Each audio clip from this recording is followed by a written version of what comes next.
So we were due to have a car come in for filming today, and unfortunately that hasn't materialized. It happens every so often, and the last time we had that, we shoot in my 964 for a chat about that car. And this time round, we thought we'd shoot in the 993 and have a chat about this car. A few of you have asked me to do a video on this car. So here we are. So we're going to go through bodywork, running gear, engine, interior, and all sorts of other bits and pieces. But I think maybe a way to start is to explain why this car came about. So effectively, at the time, I was doing a lot of track driving, and quite frankly, I got fed up of being overtaken by water-cooled cars on a regular basis. And I didn't want to throw in the towel quite yet. I wanted to see whether it was possible to build a air-cooled car that would be competitive on track, not racing, track days, with water-cooled cars. So basically, I thought, let's try and put together a GT3 killer. And the main place where the older cars struggle is really, really on the straights.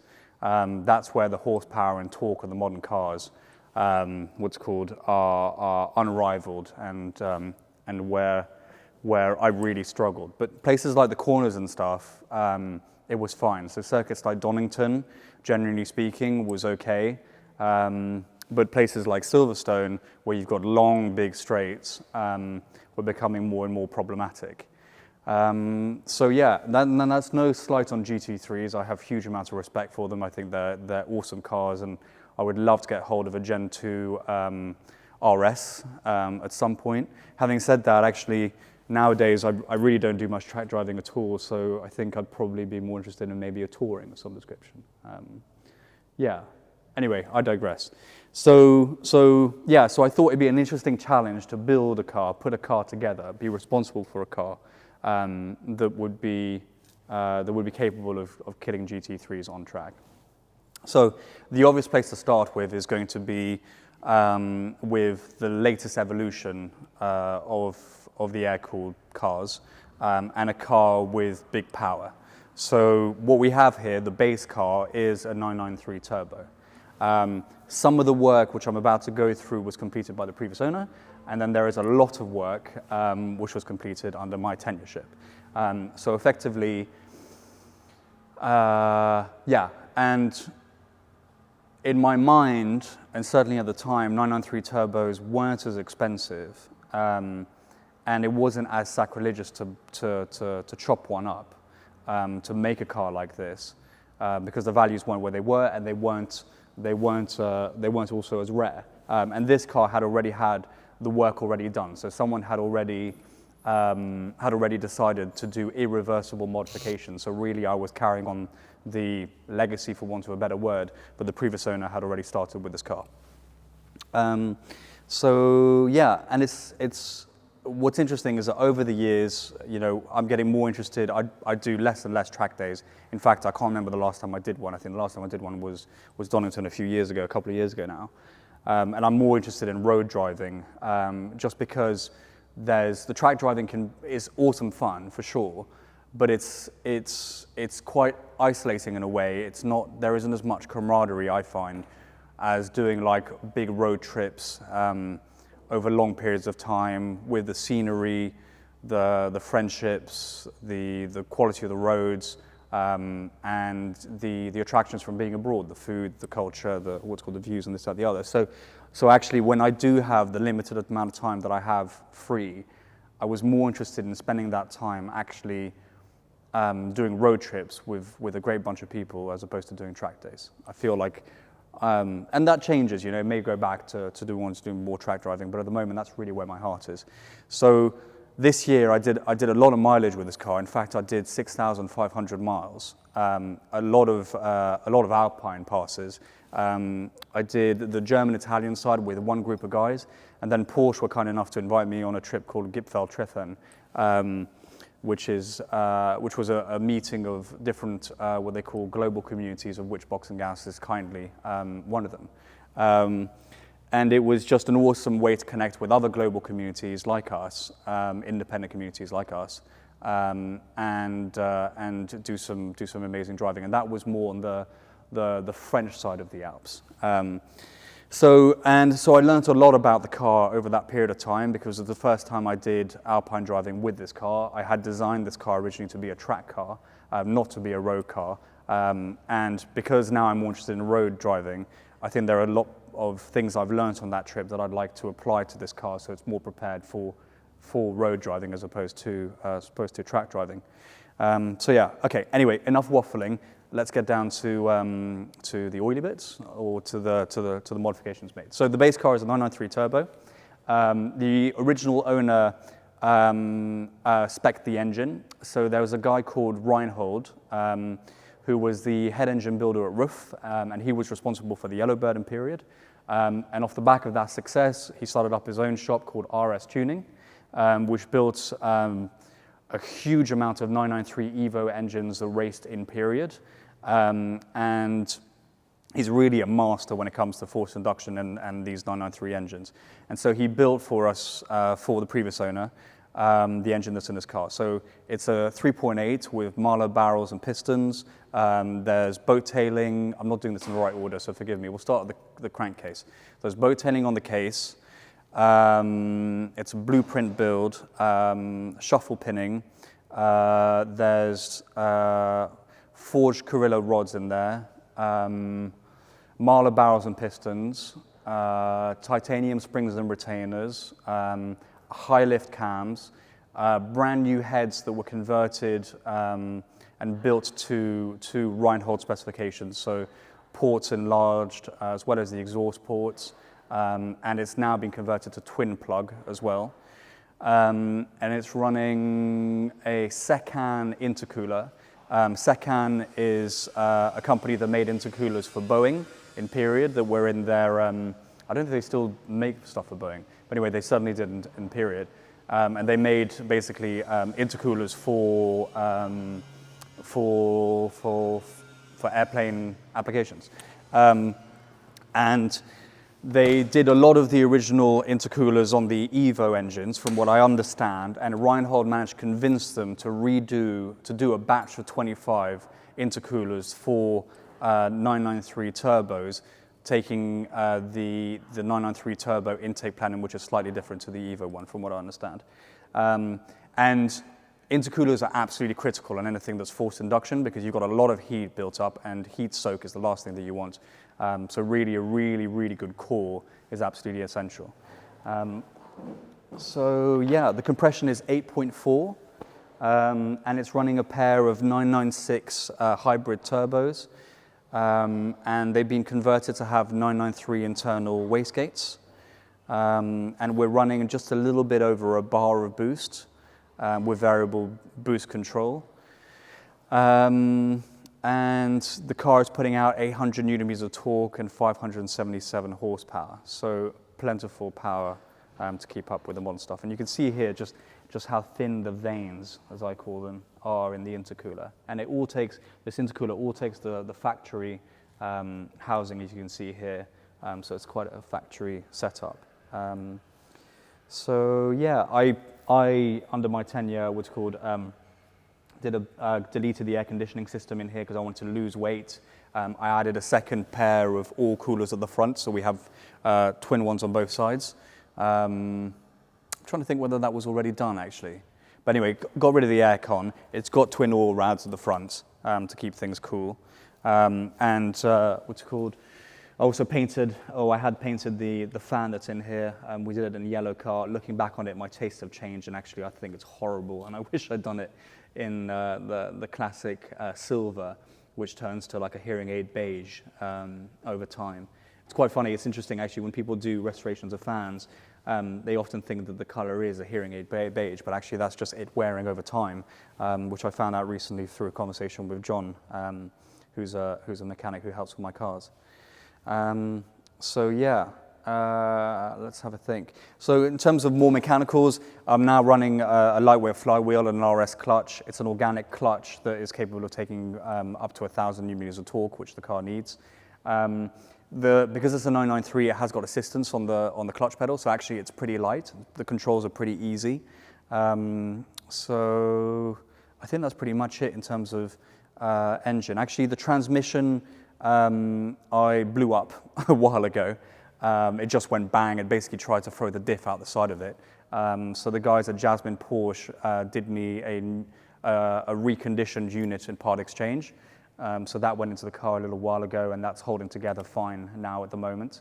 The previous owner, interesting enough, he kept it. He used the car for VMAX events, and it's capable of way over 200 miles an hour. It's a proper animal, very, very fast. Can't give you the stats off the top of my head, but yeah, it was a very, very quick car, and it suddenly proved itself. He had a full fat interior inside the car, and he ran the car on RSR wide arches, so it had the bolt-on arches, but RSR width, which is much narrower. And when it came to me, I thought, well, actually, to get the power down, because it was spinning wheels in third gear, really the thing to do was to give the car more tire, more grip, and therefore I had to go with wider arches. So on that note, let's start talking about bodywork, and then we'll go back to running gear, I think. So the previous owner had done a rain gutter delete, so you can see here that there's no rain gutters from here all the way to the back. And the reason he'd done that was so the car was more slippery for VMAX events. Aesthetically, I think it's absolutely beautiful. The only thing when you do these kind of rain gutter deletes is to be mindful that they do serve a purpose, and when it is raining, you will get wet because the water will run down the wall, run down the roof when you've got the windows open and come in and give you a little shower.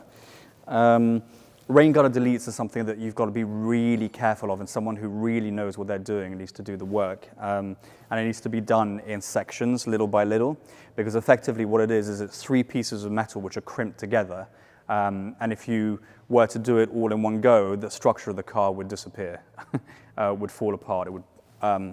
It would peel open like an onion falling apart, effectively. So the way that's done is it's done in sections, little by little, welding all 3 pieces of the metal together, and then lead loading. So he had already done that. There was a sunroof here. He got rid of that, and the way that it was done was actually with an entire roof skin, not with a panel that's in the middle. If you do a panel in the middle, you're never going to get the same shape, the correct shape, whatever you do. There's always going to be an area that's not quite right. So this is the only way and the proper way of really doing it. He'd also done the B pillars. So if I open up this door on this side so you can have a look. But it's actually had some chassis strengthening, and you can see it in the B pillar here. It's much, much thicker than it was. So that gives you additional rigidity and some strengthening there. It's not what I would call a roll hoop, even though it does go across the top underneath the headliner. But it does make the car stronger. So then when I got the car, like I said, I needed more tire, I needed more meat on the wheels in order to get the power down. So I took the car over to my friend Tyrone at Riviera Auto Body to do what I would call a track car paint job. So this car was going to be used as a track car, so I didn't want to spend a huge amount of money on doing really gorgeous paint work only for it to get trashed on the racetrack. So all we did is, because the car was solid and good and had been repainted not that long ago, we just took it down to primer and then repainted it from there, which is a perfectly acceptable way of doing things for this purpose. If I was building like a show car or something to a concourse level, which generally isn't me, I like my cars, I'm all about function more than aesthetics, generally speaking, then what's called I would have taken it back to bare metal. But it was stable and it was a known entity, so I was happy to do it to that level for what was a track car. So the car is finished in iris blue. The arches that I'm running are GT2 Evo arches, so they're actually wider than the GT2 road car arches. I bought them from FVD Brombeker, which is a parts supplier in Germany. They also have an outlet in the US as well, I believe. I'm really fond of FVD Brombeker. They have a fantastic buyer there and customer service. But the having a fantastic bar is really important because it means that all the products that you're going to buy from them are of very high quality. And over the years of doing quite a few cars, everything that I've ever had from FED Brombeker has been pretty much bolt-on, has been very high quality. So these wheel arch extensions are carbon fiber. And one of the conversations we had was whether we did put a rubber seal around the edge. And actually, the GT2s in period had a mixture. Some of them had this rubber seal, this bead, in between the metalwork and the wheel arches. And we decided actually it was a nice way just to aesthetically finish it off, so we did that. So yeah, the arches were already cut from the previous owner, so really I wasn't doing much there. But importantly, importantly, when you do a wide body conversion, it's vitally critical that you've got the wheel arch liners to stop dirt getting up there, because effectively what you've got is you've got a piece of metal that comes down, and then you've got the arches that sit over the top, and what you've got there is a cavity where all the dirt is going to accumulate and eventually rust through. So what we did is we took 993 turbo wheel arch liners, and basically bought 2 pairs, cut the middle of them, and then bolted them back together, riveting them back together, effectively making us a wide wheel arch liner that's bespoke for this car all the way around. So yeah, so interesting enough with the bodywork on 993 GT2s, the front bumper is actually just a narrow body front bumper that's just stretched and eased to meet up with the wheel arch, and the same thing with the rear bumper. The rear bumper on this car was already a turbo item, so actually it wasn't stretching as much as you'd had to do on the front. So there was some stretching there. I'm running, what am I running? I'm running an RS splitter on the front, and on the rear we're running a genuine GT2 tail, which I dread to think what these are worth now if you were to buy them new from Porsche with all the fittings all the fittings to make it work. And then I had, when I used to track this car actually, the Evo, what's called banana wing, which was basically this bit comes out and you had like a piece of scaffolding that came up, not scaffolding, a piece of sheet metal that came up, and then you had the big wing on the back. But really for road use, it was a bit excessive. But interestingly enough, actually with the banana wing that goes on the top, because it's higher, it's much higher up. You can see through the rear window very easily. You're not having it split like you do with this spoiler. Small price to pay, I guess. So yeah, I think that's pretty much it in terms of bodywork. I mean, let's actually come to think of it. The bonnet is carbon fiber, so that weighs nothing. The arches, as I said, were carbon fiber as well, and the doors are carbon fiber, and they weigh absolutely nothing. The thing with carbon fiber or composite doors, which are available on the market, is majority of the time they don't have any bracing on the inside. So from the factory, in factory doors, you would have bracing that comes from the hinge and goes all the way up to the door lock mechanism as your fixing points. That way, in the instance of a crash, then then you're safe. But with composite doors, usually they're put onto race cars, and you have roll cages that do that job. So something to be mindful of is if you're putting composite doors into a car, make sure they have bracing at solid mounting points, from the lock to the hinges, so that you're safe in the instance of a side collision. So I can't remember who the manufacturer of these doors actually are, and the doors were done by the previous owner. But effectively, they are carbon fiber, and then they have a carbon Kevlar brace across them, so they're okay for road use. And overall, I'm really happy with the quality of them, because generally speaking, composite panels don't have a really great fit. They need a lot of work in the body shop in order to fit correctly, and really for a race car, it's less important. I mean, if you go up to some of the factory cars that Porsche put out there in terms of their racing cars that were pretty much completely composite, you'll see that actually the fit and finish of them is really quite bad. It's their road cars where the quality of that kind of stuff really comes out, not in their road cars where it's less necessary. But the fit and finish of these panels I thought was, the fit of them was very good from the get-go. So in terms of gapping them and getting it right to sit nicely inside the door, I thought that was good. And then here I'm running some cup mirrors, and genuinely these are terrible mirrors, and there's very little visibility out of them. But actually, these ones are quite decent. I've had a few on cars over the years, and these ones are some of the better ones. There is a little bit of adjustability, and then basically they get you adjust the mirror to where you want it, and then it's fixed in position. There's no longer any more adjustability.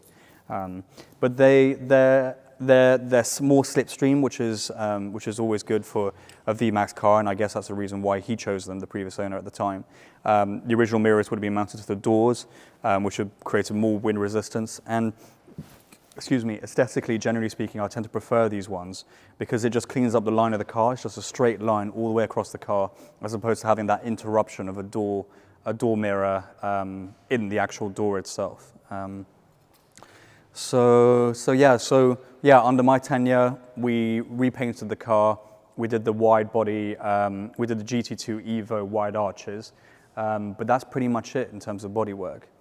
So the previous owner had spent a lot of time doing the engine, which we spoke about in some detail there, but he hadn't done a hell of a lot to the running gear, not to the same extent that I wanted to. And I think it's because it didn't really need it. Fundamentally, for VMAX events, it was going in a straight line. So really, there didn't seem to be much point in investing in a lot of the running gear and how the car turned into corners. But since I was building a track car, that's really an area I really wanted to pay attention to. I felt like the engine was fully developed, but the traction wasn't quite there. That's why we're on wider body. And I didn't feel like the running gear, the suspension, those kind of components were really up to scratch compared to the engine. The engine was so far developed, it just didn't feel like the suspension was on the same kind of level playing field. So let's talk about suspension. So at the moment, I'm running a KW system. Generally speaking, if I could go back, I would probably go with Bilstein. I think I prefer their systems. I find that they're less harsh and they tend to crash a little bit less. So if I could go back, I'd probably go to Bilstein's. I am generally happy with this setup. I mean, it's got tons of adjustability in terms of obviously ride height and in terms of bump and rebound, slow and fast. And it's got outboard canisters. So if I show you here, you'll see there are some canisters. And there are two screws there, the yellow and the pink, inside the canister. And so a quick few clicks when I get to the racetrack, and then it's in full hard mode, and then click it all the way back off for when I'm on road. But like I said, it's too harsh for road, and I find the car is skipping a little bit too much. It was more problematic in the Alps, where the quality of the roads aren't necessarily the best. The French side of the Alps is a little bit, the Alpine parts on the French side of the Alps aren't always the best. They're quite tight, quite technical, and the surfaces aren't very smooth. So it's more suited to something like the Green ST over there, where you've got big sidewalls, a lot of compliance in the suspension, and the car's running a little bit higher. This car was much better suited towards the German, Italian side of the Alps, where the roads are much freer flowing, better visibility, less technical in terms of how small the corners are, and the road surface is much smoother. But even then, it was still too tough. The boys were really mean to me, actually. There's the Gotthard Pass, and you've got the new Gotthard and the old Gotthard. And the new Gotthard is a beautiful ribbon of smooth tarmac, and that's the one I wanted to go up, because I said to the guys, listen, I don't want to do the old one for reasons which are about to become very apparent. But they were like, no, come on, Frank, we're doing this all together as a team, so let's go up the old Gotthard Pass. And the old Gotthard Pass is cobblestones all the way up. And in this car, it literally meant I had to go up there at like 1 to 2 miles an hour, because all my fillings were rattling themselves out of their spot in my teeth. Yeah, so that wasn't the nicest of pranks they played on me on that occasion. But to be fair, I've given my fair amount, so I can take my fair amount, I guess. Anyway, I digress. So in future, and now that I want to use the car for more road, I'm going to be switching over to like a Bilstein setup, I think, raising the car up a little bit, and it'll be much better suited, I think, to road driving. I think I kind of want to keep it at this. I can keep it still relatively aggressive. I mean, next year we're talking about doing the Pyrenees and a lot of Spain for driving, and those roads you have even better visibility, and the road surfaces are absolutely stunning, really, really perfect. So in fact, I think this setup will work for that. I don't think it'll be too problematic. But in time, when this starts to get, a little bit tired, suspension gets a little bit tired, I probably will switch to Bilsteins for the car. So I'm also running H90 roll bars, front and rear. I'm running it on the looser setting at the front and the tighter setting at the back, so I can get maximum turn-in. And then the rest of the running gear is a mixture, all the suspension components is a mixture of Patrick Motorsport, Elephant Racing, and Renline. With full adjustability, everything is fully rose jointed. The trailing arms on the rear on these, the 993 was the first generation to have multi-link, and all those links, of which there are 4 per corner on the rear from memory. I'm 99.9% sure I'm not talking rubbish on this occasion, are fully adjustable and rose jointed. So there's just infinite amounts of adjustability. And all of the components were put in there for me by GT1 at the time, and then the setup, geometry-wise and additional tweaking was done for me by the guys at Center Gravity, who I'm sure many of you Porsche guys will be familiar with if you're based in the UK. Then in terms of brakes, I'm running the biggest calipers you can get factory with floating, grooved discs at the front. And I'm running cross-drilled at the rear. Ideally, I'd want to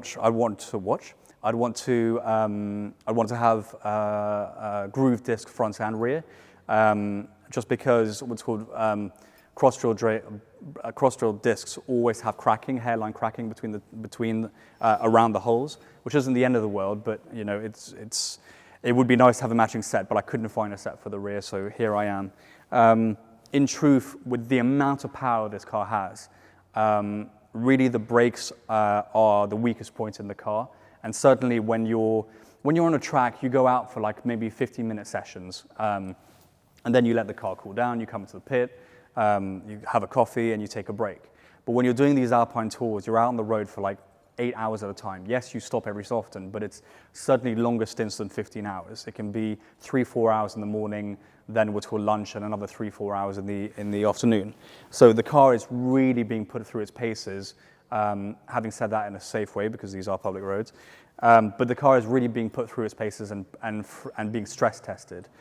So I'd argue to say that actually the stresses you put on it on an Alpine Tour day in, day out, day after day for like 6,500 miles on this occasion, albeit not all of those were on mountain passes, is very stressful on the car and very stressful on the brakes. The kind of descents that you have in the mountains are, out of this world, because they are fundamentally mountains compared to what it is on the track day, and it's very punishing on the brakes. So one upgrade that I would really like to do, aside from the suspension on this car, is to go on to a carbon ceramic setup, and I believe the guys at Tuttle have a disc setup that would work in this application. So I think that's one of the future projects. It'll also reduce unsprung weight, which would be nice, which would be a nice bonus at the same time too. Wheels. So you'll be unsurprised to hear that they run on a set of Michelin Pilot Sports.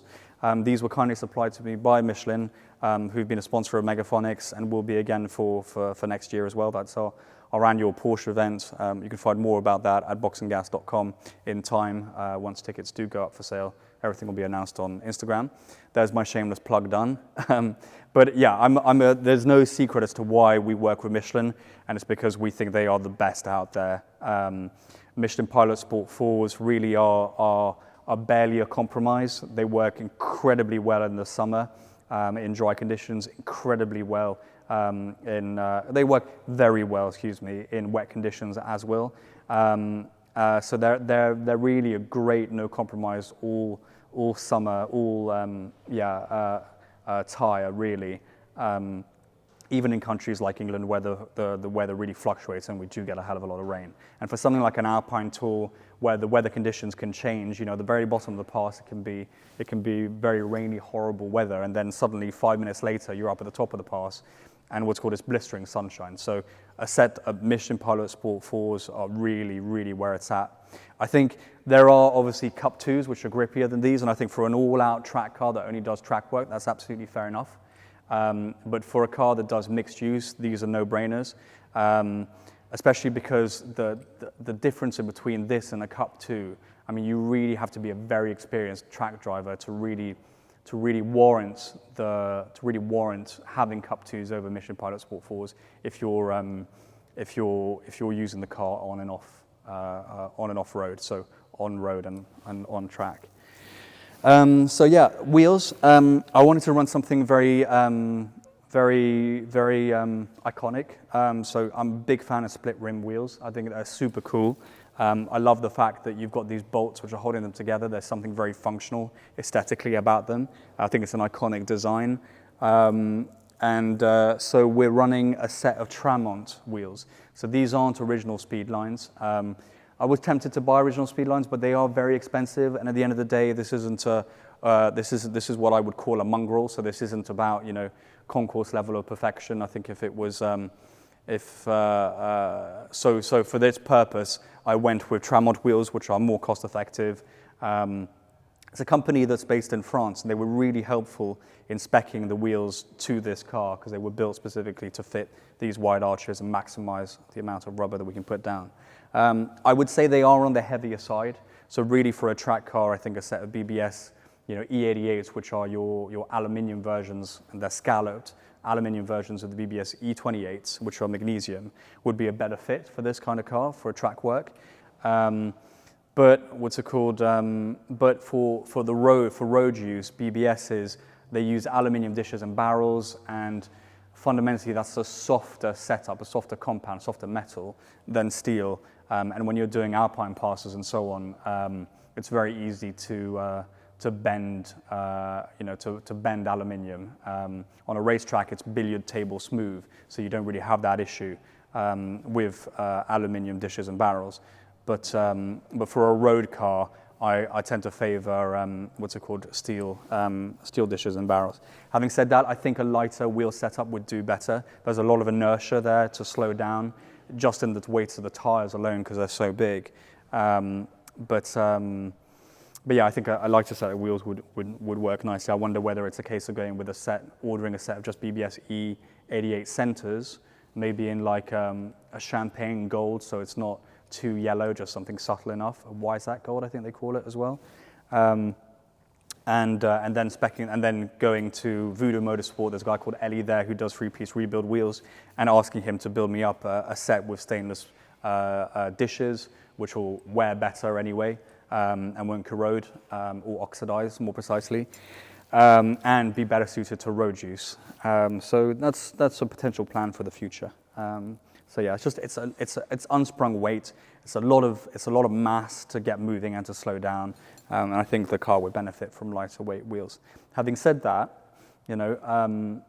Alois Roof has always on his road cars specified heavier wheels.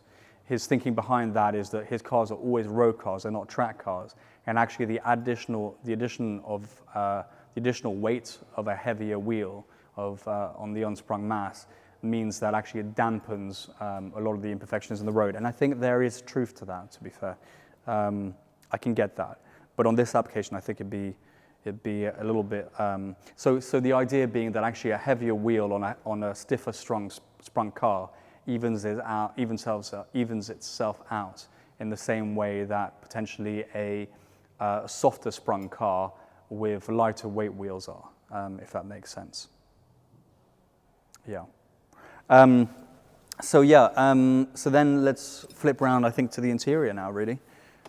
Actually, before I do that, let's have a little look under the bonnet. There are a few little interesting tidbits in there as well. In terms of bodywork, just thinking just now, I just forgot, I PPF'd the whole car. And just to keep the paintwork in good, decent condition. And on the whole, it's really done that job very well. And I think, there's always that conversation debate as to whether one should PPF a car or not PPF a car. Now, if it's a car you're going to drive, 3-4 times a year to a concourse show and back, then I don't think there's any point in having PPF. Whereas if it's a car you're really going to drive the wheels off of and you want to keep the paintwork in pristine condition, I think PPF is worth its money because if I was trying to keep the paintwork on this car pristine and not have PPF, I'd probably have had to repaint it 5 or 6 times by now. I mean, just in the latest trip alone, I've done 6,500 miles. As you can see here, there's not a stone chip on the car. So for a car that you use a lot and that you want to keep in good condition, I think it's worth having PPF, because otherwise you'll be painting every 2 seconds and that's going to cost you. It's not going to be as economical. Funny word for PPF as PPF. So I think it's worth the outlay. But yeah, so yeah, let's flip this carbon bonnet up. So we've got a little stay here. Got rid of that, the gas strut. There's some strengthening here between just tying in the 2 shock tops. Here you've got your adjustability again on the suspension, so you can do your bump and rebound. And then down here I've got an HLS kit, which is basically a little button that you press inside, and it raises the car up to get over speed bumps, to put it onto trailers. And bits and pieces like that, just to make it a little bit more usable. So there's a little bit of additional weight there that I've got in the car.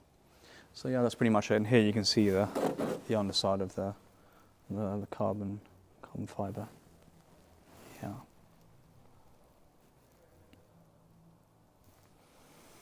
Okay, so let's flip round to the inside. Tom was just teasing me earlier, because what's called, normally the way you close these is you place it closed and you press it down with your hand. He was like, "You were using your knee to close it?" And I was like, "Well, actually, I'm not applying any more pressure than just my hand. It's just, in my old age, my back." And anyway, that was my excuse for why I use my knee to close the bonnet. But yeah, you'll have to forgive me in the comments, please. Okay, so onto the interior.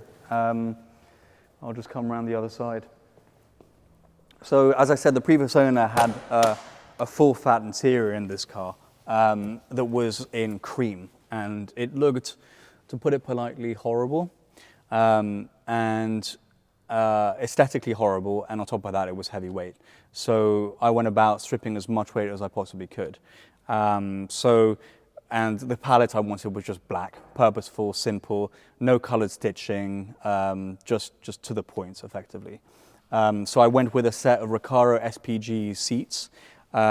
These seats there are 2 kinds. There's the large and the standard. The standard is very narrow. It's narrower than a pole position, and it's really tight around these areas here, around the bolsters.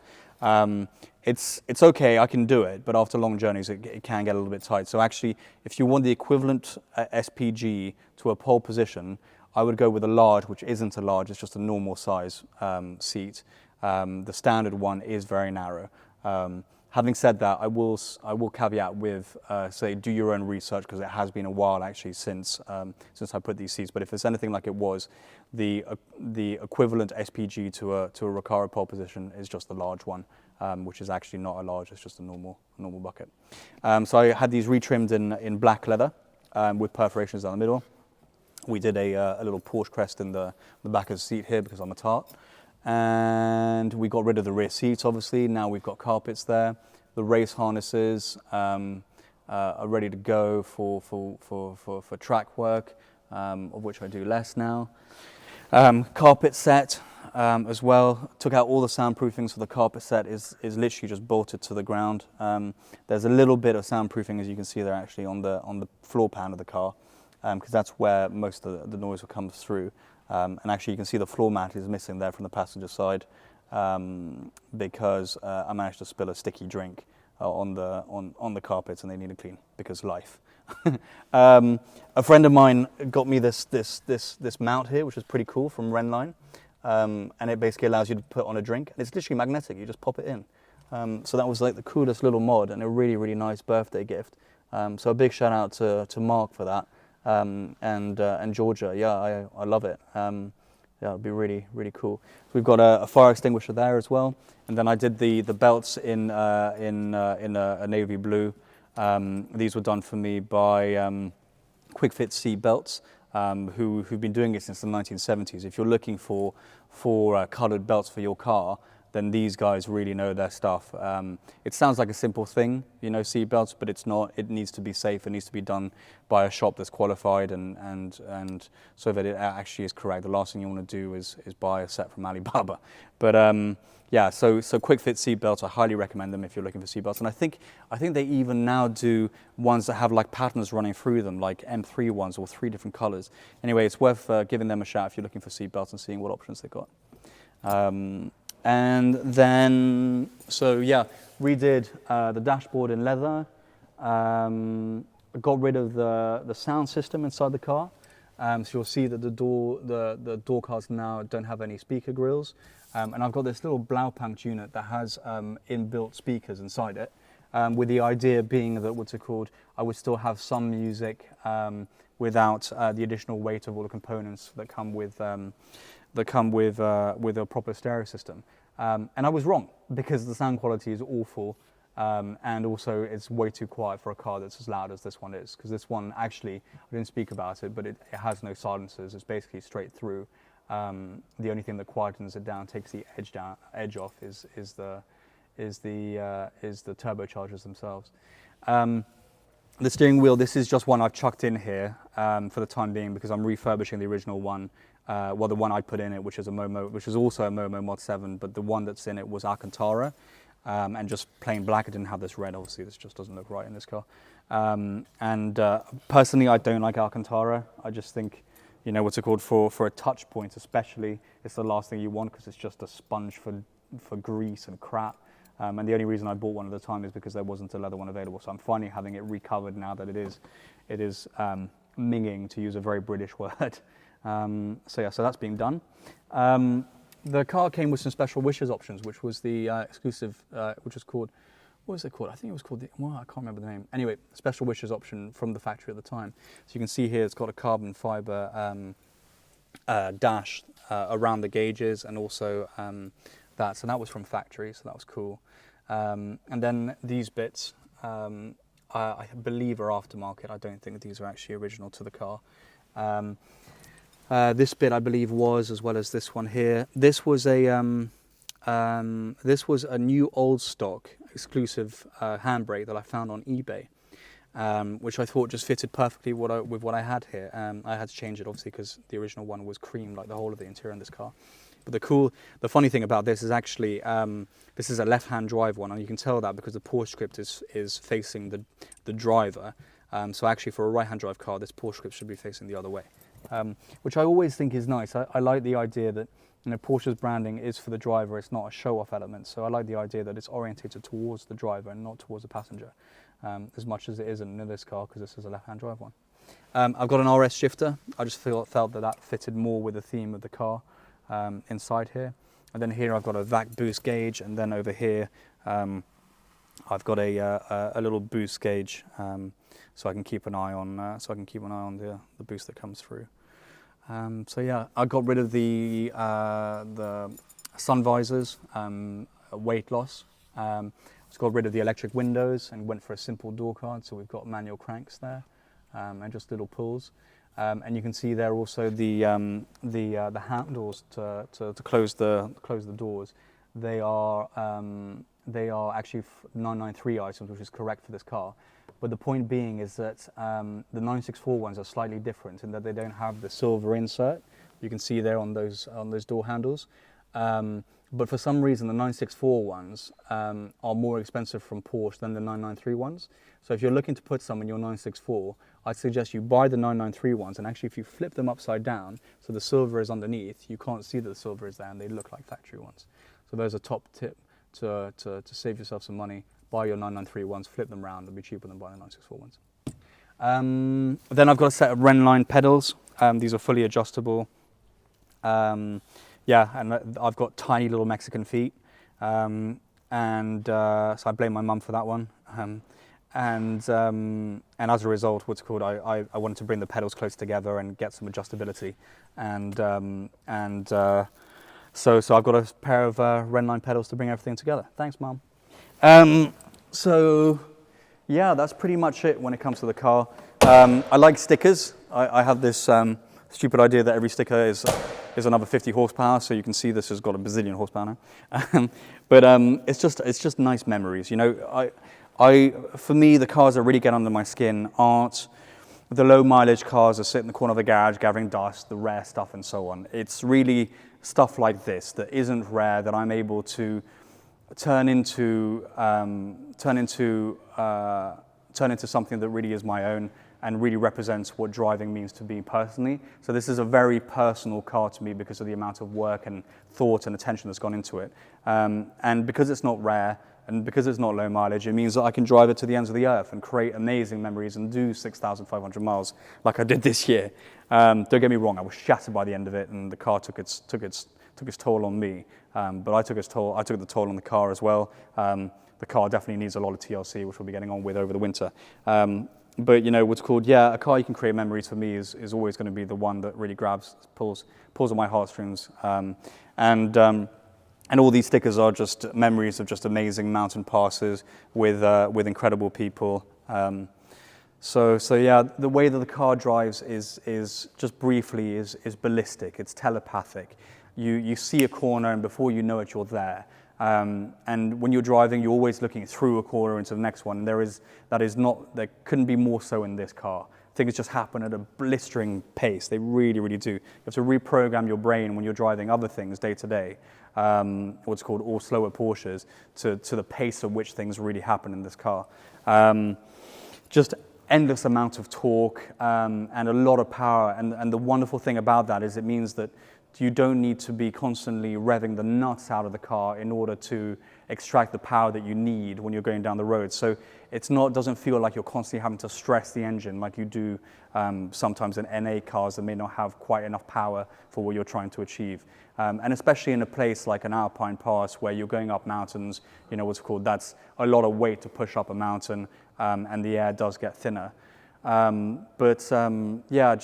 Just real huge amounts of power and very accessible power. It definitely keeps you on your toes. When the boost comes in, it takes no prisoners. Having said that, it is 2 turbos and they are hybrids, so there is a lot less lag than you would get in a 930. So it's much more drivable. But it does keep you on your toes because, like, if you get it wrong on a racetrack, you know what's called on a track day, you've got the kitty litter and eventually the tires and the barrier. Whereas on an Alpine Pass, you've got nothing. And if you go over the edge on a mountain, you'll be knocking on heaven's gates. So suffice to say that you do need to be awake and be in the zone really when you're going up mountain passes and you suddenly feel that boost comes in, because it really does take no prisoners. The running gear, the results of all the suspension work and effort that we put into the car means that you really drive the car on throttle. It needs very, very little steering input. You literally just show it a corner, and then it follows the cambers and just what's called, and you steer it on throttle. Those inputs will really make it dive in, tuck in, and go round. But it's a wonderfully, beautifully balanced car with a huge amount of power. It's the most modifications I've ever done to a car is this car. And there's still, you know, a long way to go with the modifications I've said I wanted to do in the future. So there's a lot of adventures to come. I want to do this next tour with the guys in the Pyrenees, and the work that I'll be doing on the car over the winter with the help of my friends will be all with the mindset of making this more of a road car and ready for the Pyrenees trip in September of next year. So I think I've exhausted everything I can possibly say about this car. I really hope it's been of interest. And if you've got any questions about it, then drop them in the comments. I'll try and reply to as many as I can. And thank you for tuning in, and see you next time.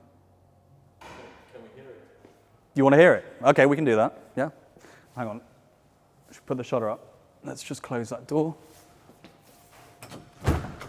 I mean, the sound of this car is just monstrous. When the turbos spool up, it sounds like an airplane. It's just like, it's mental. It sounds like it's going to take off. And yeah, the induction noise is really, really something else. So on first startup, it's a really rough idle, and then it mellows down. But yeah, it certainly puts a smile on my face. But yeah. And the throttle response is brilliant as well. I'll give it a little blip so you can hear it.